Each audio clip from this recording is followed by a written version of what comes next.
Hello everybody, I hope that you are doing great today. I wanted to make this video to discuss the book of Timothy, that's 2 Timothy chapter 3 and verses 1 to 7. And we're given by Paul a description of the last days. And as a Jehovah's Witness, I was taught to reason on these scriptures as applying to the world, as applying to outside the Christian congregation. And recently I just realised that doesn't make sense to apply these verses first and foremost to outside of the Christian congregation.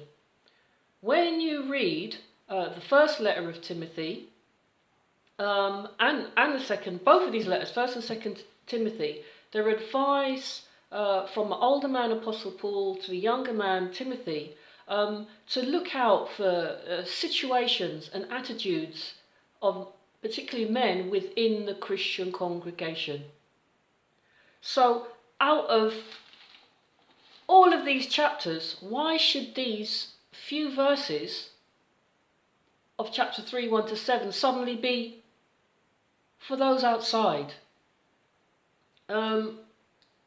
Follow along with me as I will try and explain what I realised recently.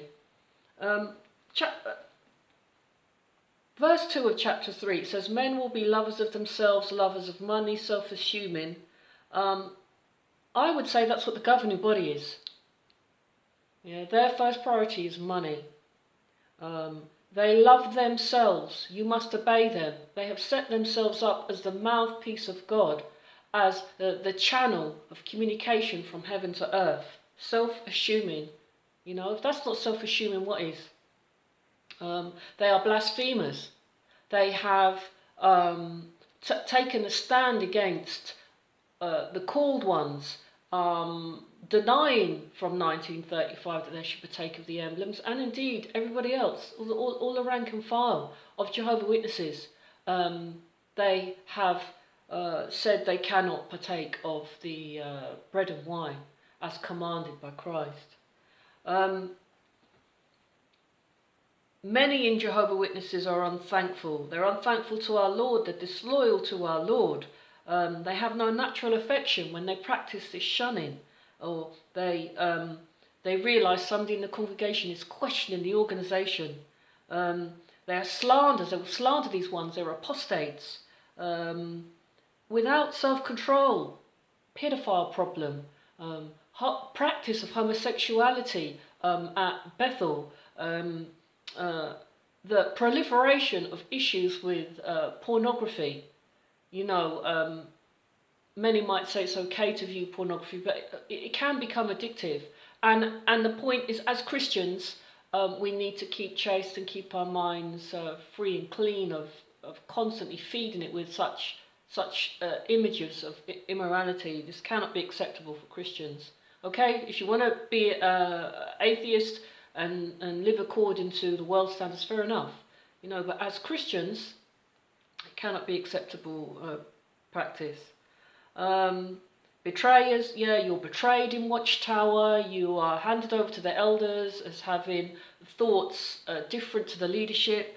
Family and close friends will be betrayed within that organisation.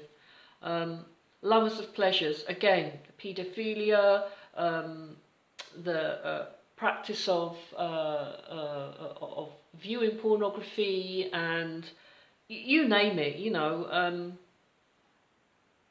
going back to the thought as well about disobedient to parents. When I was a Jehovah's Witness, my mind thought of young children who were not obeying their parents, but really this can apply to grown adults, men, women who would not obey parents. Timothy himself actually was an example, who had a grandmother and a mother in the faith. You know, so really, when you read the rest of the scriptures, say for example 2 Timothy chapter 2 and verses 16, speaking of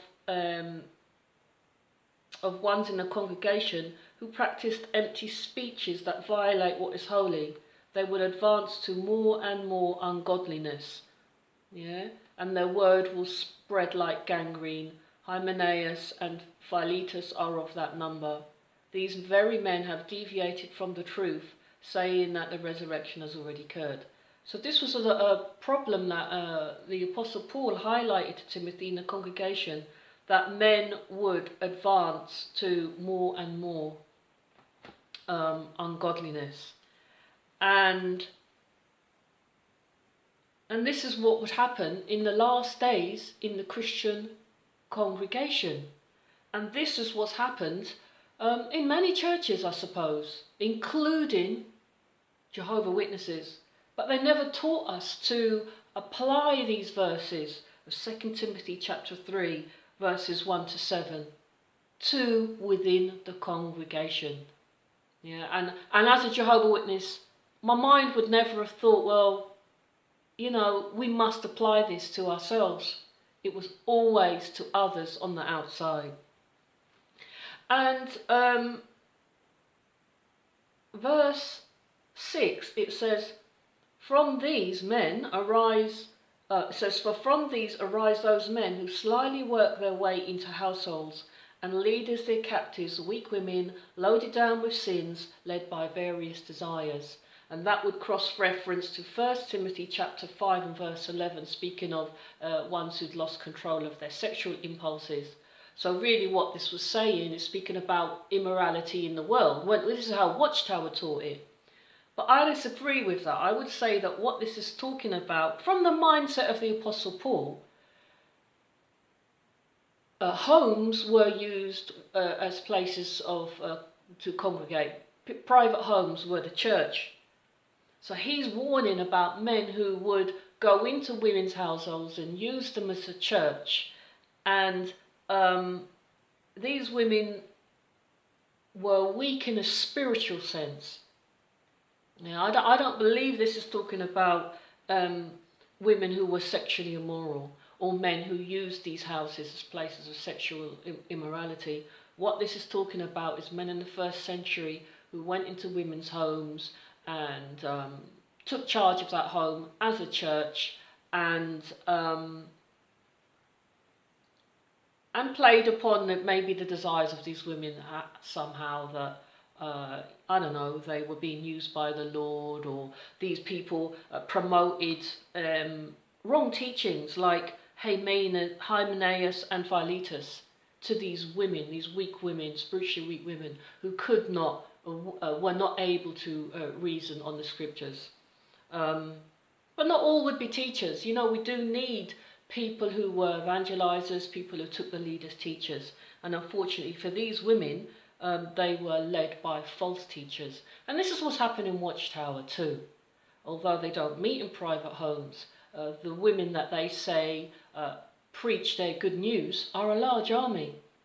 Watchtower has captured a large army of women, and they might think that they're strong, but these women are spiritually weak, like generally the rank and file in Watchtower are spiritually weak. So, yeah, that's basically the point that I wanted to make. If you read all of 1 Timothy and all of 2 Timothy, it's talking about things that happen within the Christian congregation. So why should these few verses at 2 Timothy 3, 1 to 7 be events applying to outside the Christian congregation? No, that's wrong. This is situations that arise amongst God's people. And I think really the context will tell you that when you stop and think about it, because it says in verse 7, always learning and yet never able to come to an accurate knowledge of truth. So this is talking about ones who profess to have truth, who profess to follow the way. And again, verse 8, it says, now in the way that Jannes and Jambres resisted Moses, so these also go and resist in the truth. Men completely corrupted in mind, disapproved as regards the faith. Yeah? So all of 2 Timothy chapter 3, verse 1 to 7 is talking about ones who profess to be in the faith. These verses, yeah, where it talks about critical times hard to deal with and last days, it's speaking about a situation within the Christian congregation, and the Apostle Paul may well have noticed these, well, he certainly would have noticed these things starting to prevail, yeah, in the first century, in the last days of that system before false Christianity truly took over and the man of lawlessness began to rule. And in our days, yeah, this is what's happened in Watchtower. These verses, yeah, apply to Watchtower. And I believe that we are in the last days. Yeah, I know there are ones who believe that the last days has not started yet. No, I believe that the last days most certainly has started. And it has been a long time, over 100 years. But think about it. If mankind's history has been 6,000 years approximately, and the last, I don't know, 100 plus years is the last days, then really that is a tiny percentage out of 6,000 years, if you get what I'm trying to say. But I believe that the last days had a beginning in the mid to late 19th century. It has proceeded all throughout the 20th century, and very soon there will be a conclusion to the last days, and that will be, I believe, the complete destruction and dissolving of Watchtower. So we see Watchtower crumbling.